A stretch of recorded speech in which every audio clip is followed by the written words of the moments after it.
Hola, soy Juan Manuel Troncoso. Bienvenidos a un nuevo capítulo del podcast En el baño con el Dr. Troncoso. Y hoy vamos a hablar de una de las patologías más comunes que hay. Y una de las razones por las cuales me lancé a ser coloproctólogo. Y son las hemorroides, que algunos llaman morranas. Las hemorroides que tienen tantos nombres que ya ni siquiera los puedo describir. Pero ustedes saben que las hemorroides son la patología más común que hay.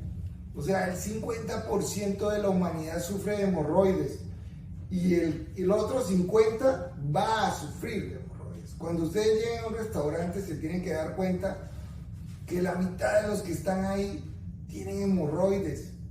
Muchos no lo dicen. Este no es un tema que se discuta en los juegos de club, de canasta, ni nada de esas cosas. Porque todos hablan de la cirugía estética, pero nadie habla de las hemorroides.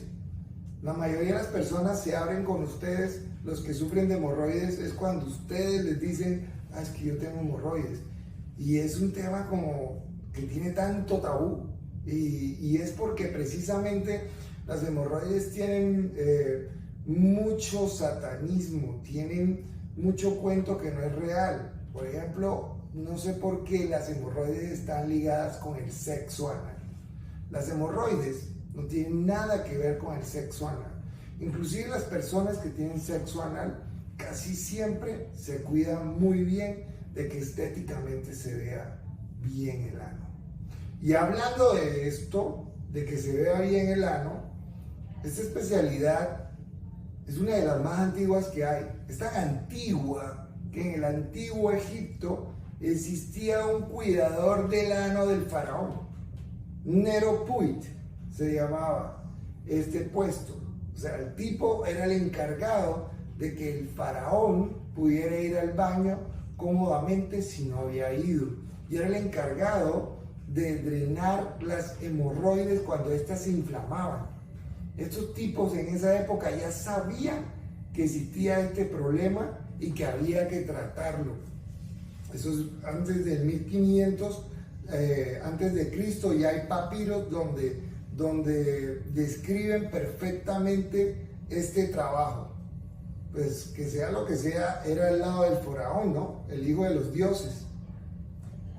Después, en la época de Galeno, el tipo tenía muy claro que era una patología muy común y también sabía cómo tratarla con baños de asiento y cómo drenarlas. Y en la época del Renacimiento, la gente empezó a tenerle miedo, sobre todo la gente aristócrata. Los aristócratas empezaron a tenerle miedo a esta enfermedad que podía matar, porque resulta que un señor llamado Juan de Austria, que era hijo del mismísimo Carlos I, rey de España, el imperio más fuerte en esa época en el planeta, murió desangrado por unas hemorroides. El tipo había tenido múltiples victorias en batalla y la última batalla con las hemorroides no la ganó. Se murió desangrado. Pero resulta que todavía nos queda ir a las hemorroides más famosas de la historia. Las hemorroides más famosas de la historia estuvieron ocultas durante mucho tiempo porque nadie podía saber por qué una persona como Napoleón Bonaparte, que fue un militar que todo el mundo reconocía por su astucia, y además de eso porque él se ponía y se montaba en el caballo y él llegaba y se iba, y el estilo de Corazón Valiente de la película de Mel Gibson, llegaba y empezaba, bueno, vamos por Francia, y llegaba y se le dirigía a toda la tropa, y él mismo llegaba y iba adelante de la tropa en el momento de la batalla. Resulta que el tipo en la batalla más importante de su vida no se subía al caballo. Eran las 11 de la mañana, la batalla había comenzado a las 6 y él no se había montado al caballo. Y tenía cara de que no se quería subir, según lo que dicen las crónicas.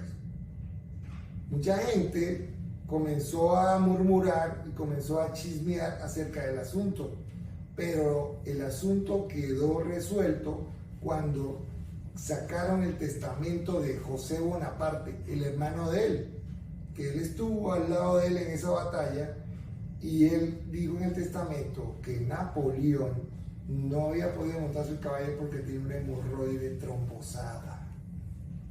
Una hemorroide trombosada le ganó la batalla a Napoleón.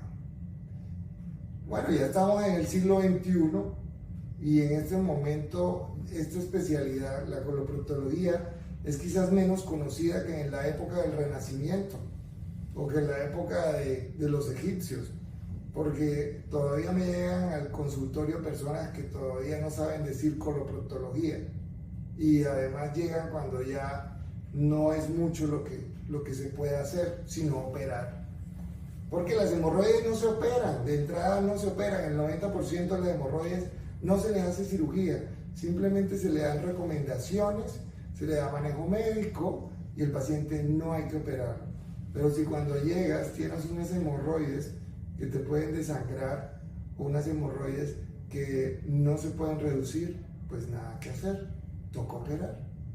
Entonces, aprovechen que estamos en una época gloriosa de la medicina, que ya el dolor se maneja de una forma mejor, que no se necesita vino o whisky para anestesiar a la gente, porque afortunadamente ya tenemos muchas técnicas de anestesia para que el dolor no exista durante la cirugía. El manejo postoperatorio de esta enfermedad, yo no digo que sea placentero, pero sí es mucho mejor que inclusive hace 30 años, y estamos operando con aparatos que ni siquiera el bisturí se usa.